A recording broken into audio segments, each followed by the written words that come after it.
जैसा कि गाइस आप लोगों को पिछले एपिसोड में पता चल गया था, टीचर यानफेंग यहाँ पे तानसेन को बोल रहे होते हैं कि अगर कोई भी एक बच्चा यहाँ पे धोखा देता है कि सारे भैंसों को मार दिया जाता है। इसी वजह से अगर ऐसा होगा तो तुम्हें हैंड ओवर कर दिया जाएगा।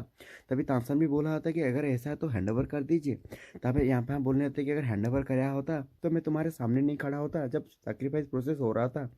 और वहाँ पे यांगफैंग की बीबी भी बोल रही होती है कि हमारा भी एक बच्चा था, उसे भी यहाँ पे मार दिया गया था। अगर होता तो मैं अपनी लाइफ को सेक्रीफाइस करके उसे बचा लेता। यहाँ पे टीचर यांगफैंग भी बोल रहे थे कि इस तरह की चीज़ें मत किया करो, हार्ड वर्क करो और स्ट्रांग बनो। और ये लोग तांगसान को सब कुछ बोल रहे होते हैं। और जहाँ पे तांगसान को टीचर बोलते हैं कि अगर ठीक है जाओ तुम अभी सो जाओ जाके। तभी तांगसान भी यहाँ पे थैंक यू टीचर बोल के यहाँ से चला गया होता है। और दूसरी तरफ हमें दिखाया जाता है कि तीन बच्चे वहाँ के कुछ भी नाम नहीं होता। जहाँ पे टीचर यानफेंग अपना नाम देकर उनका नाम रख रहे होते हैं कि पहले का नाम वंग जाओली, वंग चाओ, वंग झाओंग रखते हैं। और बोल रहे थे कि तुम यहाँ से 3 सालों तक यहाँ पे पढ़ने वाले हो ह्यूमन वेसल बनने के लिए। सुबह तुम्हारे कल्टीवेशन टेक्निक तुम्हें सिखाई जाएगी और आफ्टरनून में तुम्हें ट्रांसफॉर्मेशन टेक्निक सिखाई जाएगी। और सब चीज़ें उन्हें बताने लगते हैं, धीरे धीरे करके उन्हें और बताने लगती हैं कि ये जो कॉन्टिनेंट है इसके बारे में तुम्हें बताया जाएगा, यहाँ की कल्चर के बारे में बताया जाएगा, इसकी जो फेरी लैंड इसके बारे में भी नॉलेज दिया जाएगा। इसे तांगसान बड़े ध्यान से सुन रहा होता है क्योंकि तांगसान को ये जो कॉन्टिनेंट है इसके बारे में पूरी नॉलेज होनी चाहिए थी, क्योंकि इसके बाद ही वो यहाँ से जीवो को ढूंढने के लिए फ्यूचर में जा सकता है। और बताया जाता है कि यहाँ पे 7 मेजर सिटीज़ है। और इस जो फेरी लैंड के अंदर और इनके अंदर होली स्पिरिट सिटी है जो कि सेंटर में है मेनलैंड के। और टोटल 15 सिटीज़ है जहाँ पे यहाँ पे मोस्टर राज करते हैं। और टीचर यहाँ पर और बताने लगती हैं कि हमारी जो विंडरूप टाउन है काफ़ी ज़्यादा स्मॉल है और काफ़ी ज़्यादा कमज़ोर है। और जहाँ पे तांसा पूछ रहा होता है कि ह्यूमन के बारे में क्या है, और तहाँ पे टीचर यहाँ पर बता रहे होते हैं कि हाँ ह्यूमन बहुत लार्ज अमाउंट में है, चारों जगह पे है। यहाँ पे तांसान पूछ रहा होता है कि उनकी सिचुएशन क्या है। यहाँ पे टीचर बता रहे होते कि सब यहाँ पे एनस्लेव होके रहे हैं। और जो जैसा मैंने आज तुम्हें बताया सब कुछ याद रखना। और कल आफ्टरनून में अभी हमें क्लासेस सीखने वाले हैं ट्रांसफॉर्मेशन। यहाँ पे आफ्टरनून में यहाँ पे टीचर यहाँ पर ट्रांसफॉर्मेशन सिखा रहे होते हैं। उनके गाइडेंस में काफ़ी सारे बच्चे इस सब चीज़ों को कर पा रहे होते हैं। पर तांगसन को जब टीचर नोटिस करते हैं कि तांगसन सडनली अपने आप ही ये सब चीज़ों को कर पा रहा होता है, तभी टीचर सोच रहे थे कि मेरे गाइडेंस के बिना इसकी बॉडी भी बिल्कुल चेंज नहीं हो पा रही है, मतलब ये अपनी पावर को यूज कर पा रहा होता है। सोच रहे होते कि ये काफ़ी ज़्यादा स्पेशल है। तभी तांगसन पूछ लेता है कि फेरीलैंड में जो पावर लेवल है वो क्या है। तभी टीचर बताने लगते हैं कि फेरीलैंड में जितना मुझे पता है लेवल 12 लेवल है, और इससे ज़्यादा है कि नहीं मुझे अभी तक पता नहीं है। और इसी वजह से सब लोगों को बोलते हैं कि चलो ठीक है। और तांगसान भी ठीक होता है। और तांगसान बोलने लगता है कि अच्छा इस कॉन्टिनेंट में पूरी तरह से गॉड ही बन मतलब गॉड तक ही कल्टीवेशन किया जाता है, पर डोलू में हम अपने आप ही गॉड बनते थे। और दूसरी तरफ सोचने लगता है कि नहीं, इसी वजह से तो यहाँ पे गॉड रिलम नहीं है, यहाँ की लाइफ एनर्जी काफ़ी ज़्यादा है। इसी वजह से लोग सीधा डायरेक्ट गॉड लेवल पे जा सकते हैं, उनको कोई प्रॉब्लम नहीं होता। तभी तांगसान भी सोच रहा था कि स्टेप बाय स्टेप मुझे ताकतवर बनना है। और धीरे धीरे करके कल्टीवेट कर रहा होता है, किसी को नोटिस कर रहा होता है, एक उल्फ मॉन्स्टर को देख रहा होता है जो कि 3rd रैंक का होता है। और वो जैसे जा रहा होता है उसे control the crane and catching the dragon करके एक टेक्निक होती है, उसे पीछे से अटैक करता है और उसे ख़त्म कर दिया होता है। और उसे ख़त्म करके खींच के एक जगह पे ले जाता है जहाँ पे अपनी मिस्ट्रेस हेवन स्किल को ऑब्जर्व करने के लिए उसकी ब्लड लाइन को अटैक करता है और उसकी ब्लड लाइन को ले लेता है, जहाँ पे बोल रहे थे कितना पावरफुल ब्लड लाइन है इसकी। और जैसे इस ब्लड लाइन को मैंने ऑब्जर्व किया, मेरी जो पावर है एनहांस हो गई है, और जो एन प्रिंट थी विंड ब्लेड की वो काफ़ी ज़्यादा बढ़ गई है। और जो मेरी बॉटल नेक पे मैं फंस गया था उसकी बॉटल नेक अभी थोड़ी लूजिंग हो गई है, मतलब अभी मैं कभी भी ब्रेक थ्रू कर सकता हूँ। सोच रहा होता है कि मुझे 2 चीज़ें करनी है, जो कि सबसे पावरफुल ब्लड लाइन हो गई उसे विंड रूट में मुझे ऑब्जर्व करना है, और दूसरी चीज़ है और मुझे ब्रेक थ्रू करने के लिए दूसरी चीज़ ऐसा करना है कि जो डिवोर करूँगा जो ब्लड लाइन उसकी वो रिकवर होती ही नहीं कि उसे नोटिस करना है। यही दोनों चीज़ें हैं मुझे करनी है जो कि मुझे फ्यूचर कल्टीवेशन में काम आने वाला है। और ऐसे बोल रहा होता है कि ये मेरे लिए वाइटल रोल होने वाली है, 3 साल है मेरे पास और 3 सालों के अंदर मुझे पावरफुल बनना है। और 3 सालों के अंदर पावरफुल बनने के बाद मुझे टाइम आएगा कि रिवेंज लेना है जो यहाँ पे हुआ था, और यहाँ से चला जाऊँगा। दूसरी तरफ बोल रहे थे कि फाइनली मैंने जो 3rd रैंक है विंड वुल्फ का ब्लड लाइन मैंने पूरी तरह से ऑब्जर्व कर दिया है, पर मैं यहाँ पे ब्रेक थ्रू नहीं कर पाया हूँ। सोच रहा होता है कि मुझे लगता है कि मुझे और ज़्यादा पावरफुल ब्लड लाइन को ऑब्जर्व करना पड़ेगा। फोर्थ रैंक का ब्लड लाइन को शायद मुझे ऑब्जर्व करना पड़ेगा, पर मुझे डर है कि फोर्थ रैंक वाला ब्लड लाइन ऑब्जर्व करने के लिए काफ़ी दिक्कत होने वाली है। और काफ़ी दिनों तक वो ऐसे ढूंढ रहा होता है कि कंफर्म कर रहा होता है कि ये किसकी ब्लड लाइन को वो डिवोर करे, और देख रहा होता है धीरे धीरे करके हर लोगों को सोच रहा होता है, बोल रहा होता है कि ब्रेक थ्रू करने के लिए मुझे फोर्थ रैंक की ब्लड लाइन चाहिए।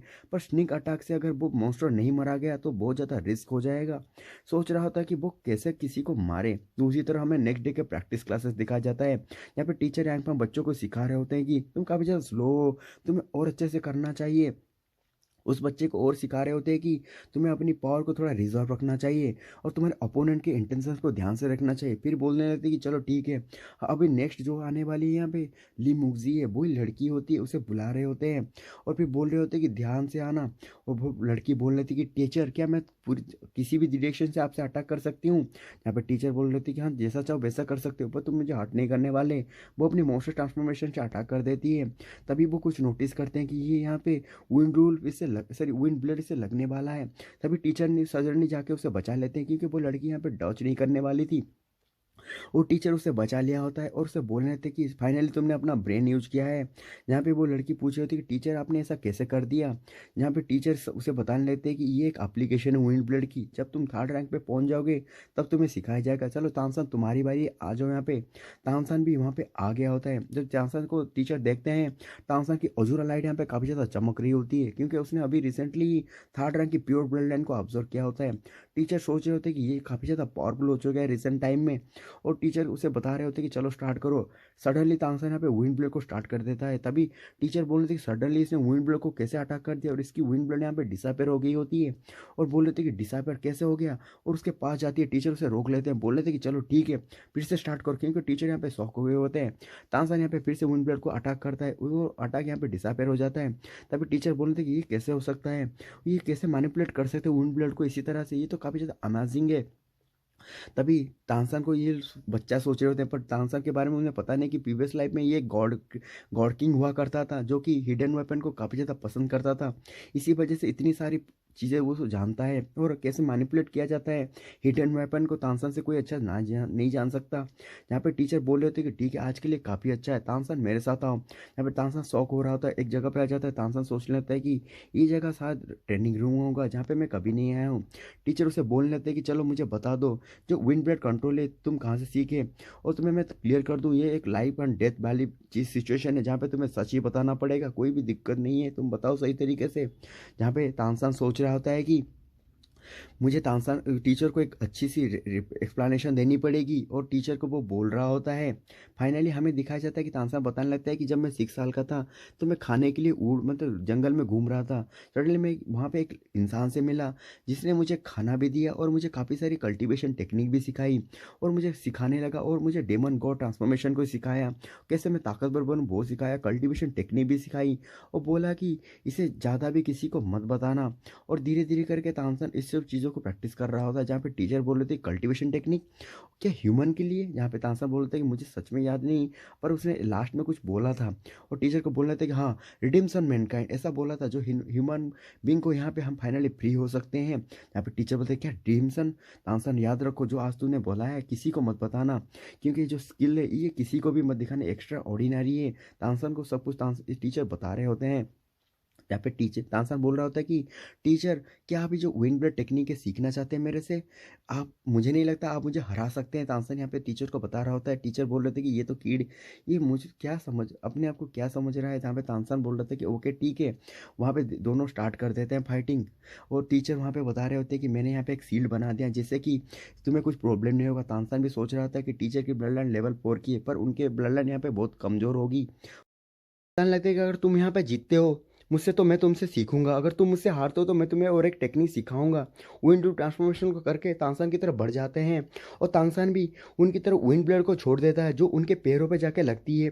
जिस वजह से टीचर बोल लेते हैं कि अभी मैं ट्रांसफॉर्मेशन कर चुका हूँ फिर भी इसकी पावर को मैं रेजिस्ट नहीं कर पा रहा हूँ, और तानसेन फिर से उनके हाथों पर अटैक करता है। जहाँ पे टीचर सोच रहे होते हैं कि इसकी पावर तो काफ़ी ज़्यादा बढ़ गई, विंड ब्लेड की ताकत काफ़ी ज़्यादा बढ़ गई है। क्लोज डिस्टेंस में मैं इससे फाइट नहीं कर सकता, मुझे दो दूर डिस्टेंस से उससे फाइट करना पड़ेगा। इन दोनों के बीच फाइट होने लगती है। तांगसान भी अपनी पावर को एक्टिव कर रहा होता है।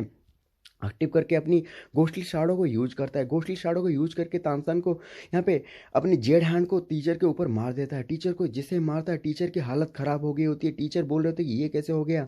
मेरी बॉडी तो मूव भी नहीं कर पा रही, मेरी स्ट्रेंथ कहाँ गई? क्या हो क्या रहा है? जहाँ पे तानसेन मन में बोलने लगता है कि अभी मैंने टीचर की फोर्थ रैंक की ब्रेन को ऑब्जर्व किया है। जहाँ पे टीचर को बोलने लगता है कि टीचर मैं एग्जॉस्ट हो चुका हूँ, मैं जाकर रेस्ट लेना चाहता हूँ। और टीचर सोच रहे होते हैं कि यहाँ पे मैं हार चुका हूँ। ये यहाँ पे मैं कैसे हार गया? क्योंकि तानसेन को पता होता है कि वो अभी अपनी ब्लड को ऑब्जर्व करना चाहता है। तानसेन वहाँ पे चला जाता है और जाते जाते टीचर बोल रहे होते हैं कि तुम्हें जो मैंने बोला है रिमेंबर रखना, किसी को मत बोलना। तानसेन आके यहाँ पे कल्टीवेशन कर रहा होता है। फाइनली बोलता है कि मैं यहाँ पे ब्रेक थ्रू कर चुका हूँ। और लेवल प्रो पे यहाँ पे तानसेन ब्रेक थ्रू कर चुका होता है। और फिर तानसेन सोच रहा होता है कि मैं यहाँ पे फिगर आउट कर चुका हूँ, मुझे कैसे मैं इंप्रूव करूँगा, मेरे कैसे कल्टीवेशन करूँगा और मैं कैसे स्ट्रेंथ को हासिल करूँगा। जो सबसे इंपॉर्टेंट चीज़ है मुझे करना है वो स्ट्रॉन्गेस्ट ब्लड लाइन को ही ऑब्जर्व करना है, जैसे डिवोर करना है, जिससे मेरी ताकत यहाँ पे बढ़ सके। और बोल रहे होते हैं कि क्लासेस ओवर हो चुकी है। जहाँ पे टीचर उसे लेके जा रहे होते हैं, बोल रहे होते हैं कि मैं तुम्हें कुछ बताना चाहता हूँ। जहाँ पे तानसेन बोल रहा था कि टीचर बोलिए, जरूर बिल्कुल बोलिए। जहाँ पे टीचर बोल रहे होते कि जो मैंने तुम्हें सिखाया तुम्हें याद रखना है, किसी को कभी भी कुछ नहीं बोलना है और हमेशा साथ रहना है। तुम समझ गए ना ये चीज़ों को?